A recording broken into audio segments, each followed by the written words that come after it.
The premise of Far Cry New Dawn I'm kind sorry. of accentuates that. Look at him saying the front seat is reserved for Timber, please, okay? If you are, I will kick you out of the helicopter if you try to take Timber's spot, just to be clear. That's fair.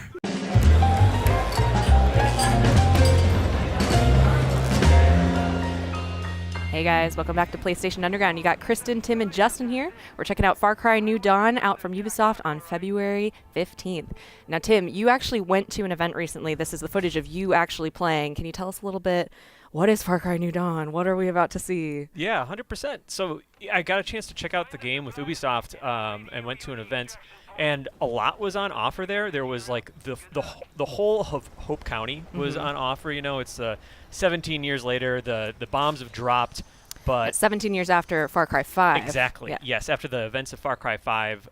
And so that was a really surprising ending, and even more surprising is that they've made this post-apocalyptic world that isn't really bleak. It's like this super bloom took over in general Hope County. Now, where we are right now is on an expedition, which I'll set up here.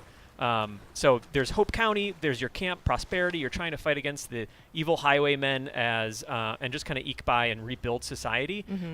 But to help get more resources, you can engage in these expeditions, which are like, for the first time in like the Far Cry series, you can actually go outside the main open world map for these sort of bespoke side areas all across the country. So there's like the Navajo Bridge in Arizona. This is a aircraft carrier that's like on coastal Florida. Oh, okay. And we'll be showing off another one. Looks just like home. That's right. Complete with the smiley face saw blades and everything.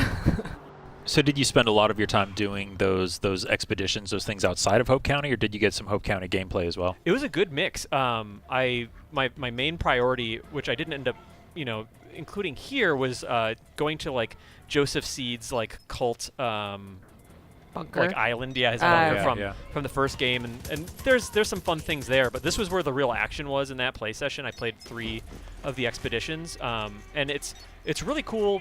One of the things that they've done here is you kind of go in, and instead of like say capturing a base in Far Cry, the goal in the expeditions is really to just get in, like steal that loot cache, which I just grabbed in here, and then get out. Get out, and run. Yeah, it's a real hit and run. So you could go in stealthily still and really try to be sneaky about it, but I kind of went brute force on this one, and the piece about it not being captured is also that they're really replayable.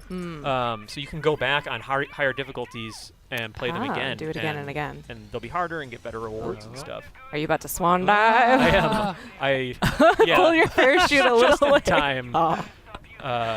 That's better than my first attempt. This is actually my second attempt at this one, which is I thought the water was a lot deeper. I forgot how shallow it was. And I just cannonball. No.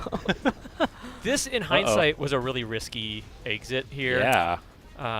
You're living on the edge, though. That is correct. The coastal edge. And it's a Florida way to live. They said a bad word. You would know that, Kristen. That's right. So they're just taking pot shots at me in the water. And so basically you get the loot cache, and then you survive until the helicopter lands. Exactly. Nice. And on this one, I had a very good dog at my side named Timber, who is an Akita Inu that I rescued. There was a really dramatic, I don't know. Look at you going for the long shots. The food resources are really scant in Far Cry New Dawn, and I rescued And you had Timber. to save him from a You bad situation. Sweet Nice. little pup. So you can choose different companions, though, correct? Exactly, yeah. There's still other companions, both human and animal, in Far Cry New Dawn, like a lot like Far Cry 5. And then, just also for those that maybe don't know that much about New Dawn, it is a standalone follow-up to Far Cry 5. Yeah, I was So- going to say, because I played a bit of Far Cry 5, but I didn't finish the main campaign. Am I going to be totally lost if I start playing this, or? I really don't think so. Like, Far Cry 5 is actually, I've gotten into a lot of the Far Cry games, but Far Cry 5 was the first one I finished the whole story. Look at Timber go! Oh, Timber! Yeah, stay away from my dog. And I think that, it's a cool bonus if you've played Far Cry 5 that you have all this context, but it's so visually different and tonally different that I think you could just you could dive right into this. Nice. So Far Cry is a series known for just being bonkers, just ludicrous, crazy things happening all the time. And the premise of Far Cry New Dawn kind of accentuates that. The dog. Look at him saying the front seat is reserved for Timber, please, okay? If you are, I will kick you out of the helicopter if you try to take Timber's spot, just to be clear. That's fair. He's looking up the pilot like a good boy. I'm a very good boy. Is there anything that you experienced in Far Cry New Dawn that really stood out to you as just like, wow, this is really just even crazier than the stuff I'm used to seeing in Far Cry, given the new premise with all the mutations going on and all of that? That is an excellent question. Let's set up this next expedition, and I will answer that question. Okay.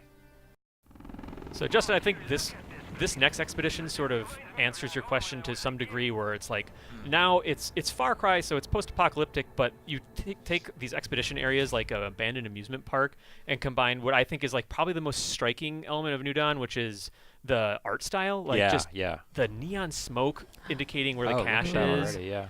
And this is even the flowers and the foliage that you see like in the background there are more speckled around Hope County itself.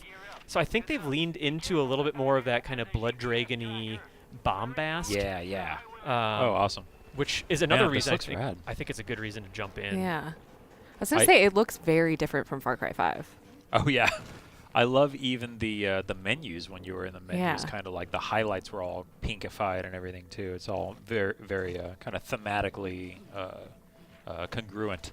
Yeah, it's a cool take on like the whole post-apocalyptic look, and I think you take that, like you mentioned the menus, like people might have seen a glimpse of like the makeshift weapons where you have like flashlights, like like jerry-rigged as scopes, and we were shooting saw blades in the previous mission.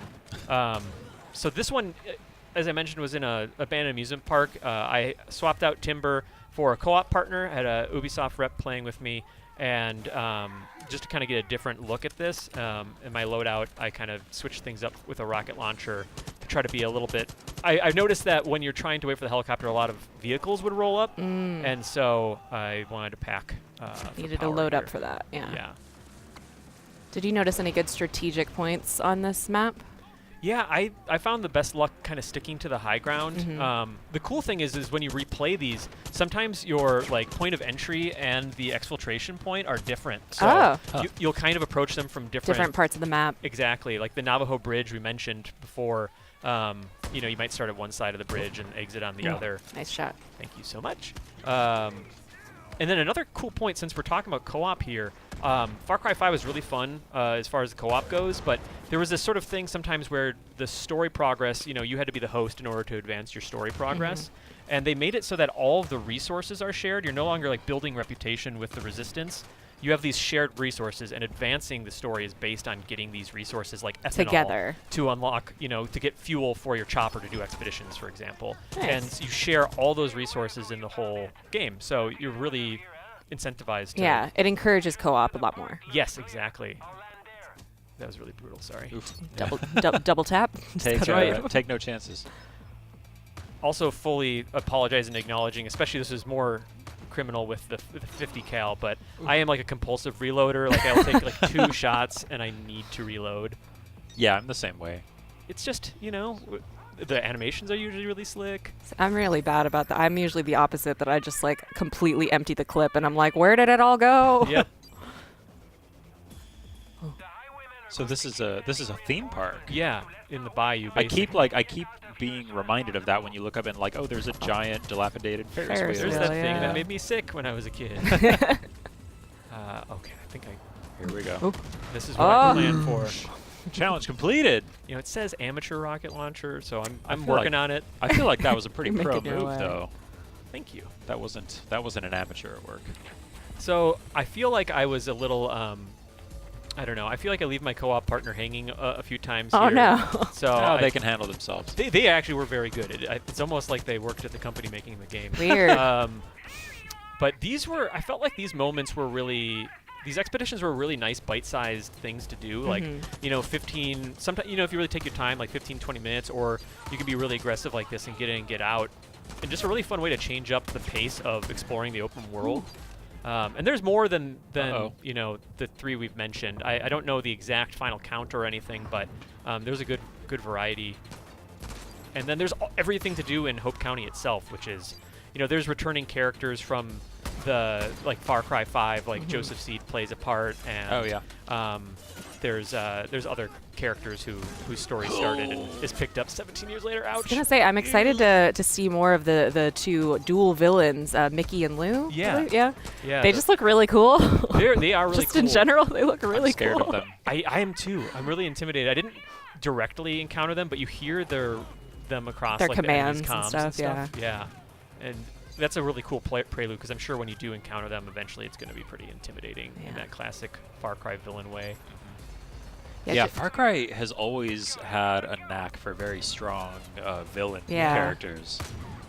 The first one I played was Far Cry 3, and it was Voss, I believe was his name. Yes, yeah. And Far Cry 4 had the Pow. Yes, yeah, you're right.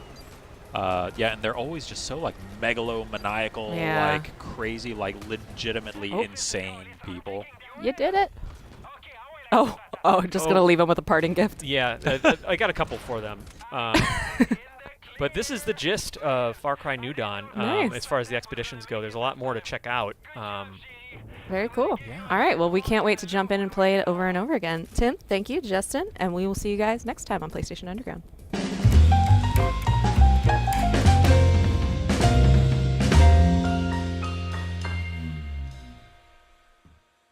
PlayStation